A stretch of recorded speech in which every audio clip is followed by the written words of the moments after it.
Navia. Navia. Oh my God, I'm Tomato, so bad. tomato. No, it's not. Trust me. If people were to call me Rion, I'm bucking. I'm ducking. You know what I'm saying? Oh, so it isn't Rion? Oh, got it.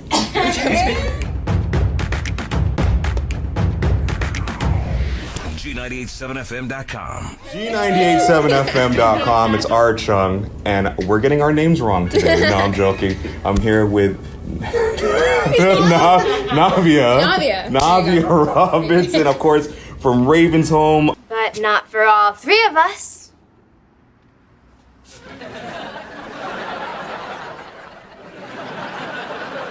Free Reign and being Mary Jane, where a lot of people don't know that you're you're still young in this game. Yeah. You're still do you find there to be a little bit of pressure, obviously being probably the young one on set?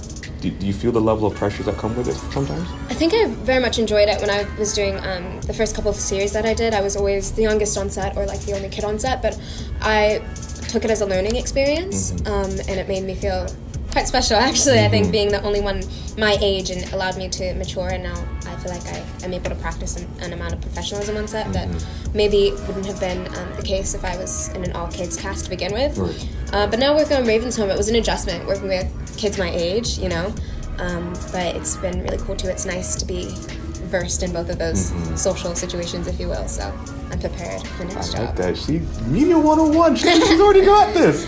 But I mean, the notion is, from when I was younger, I'm not saying how old I am right now. One of my favorite shows was, That's So Raven, because I did have a huge crush on Raven at one point. But just to see people that look like me in a cast like that, where there's a lot of diversity, of course, a woman highlighting the show, and now come around full circle. Now she's kind of not really taking the full step back, but she's letting you guys shine. What is it like working with Raven on her show? Really, Mom? I ain't your mama. It's great. I'm learning new things every day from her, and also from people who are from the original That's So Raven, whether it be cast or crew. They just have so much experience. Specifically within sitcoms, I'd previously only done episodic things, so I had to learn a lot about comedic timing and things like that.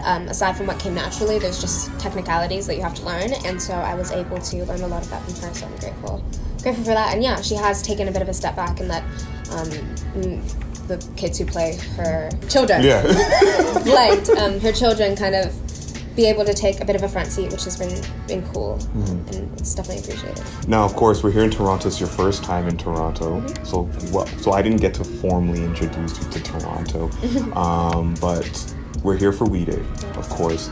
When your name went on that monitor and the name was called, there was this uproar. Is it still a dream to you where people call your name and you're like, oh, it's so great to meet you? Are you taken aback? Are you?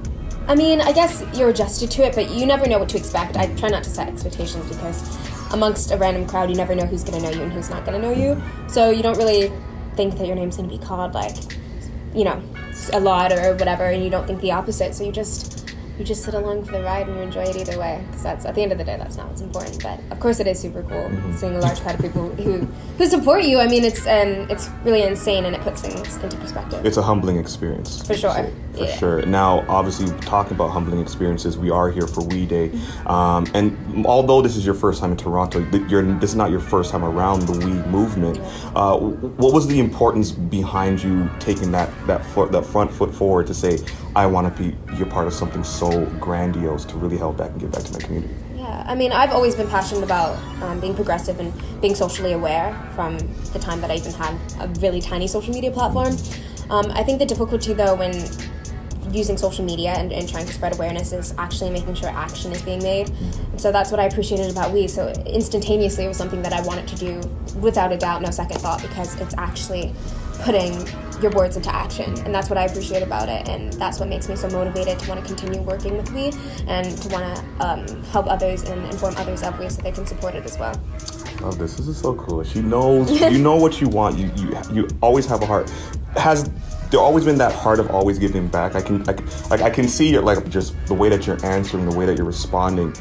There's that level of love that really subsides. With WeDay too, love plays a huge factor in this thing. Why should people join the movement? Because, as you said, it's so much about love and compassion, and just in general in life, I think it's easy to feel a bit lonely or just by yourself as an individual, and 50% of it is just being unified and united and allowing other people to contribute their voices to one cause for greater good. So I think that's what's so cool about it. You just find a community within it, within each city, within each town, but also going online and seeing the movement, whether it's their Instagram page, their website. You see a community of people, and you're aware that a community of people share the same ideas and hopes as you do.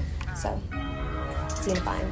Navia Robinson for President 2025, for sure. It was a pleasure to have Thank you so with much. us. I appreciate it. G987fm.com. She's so good. Thank you.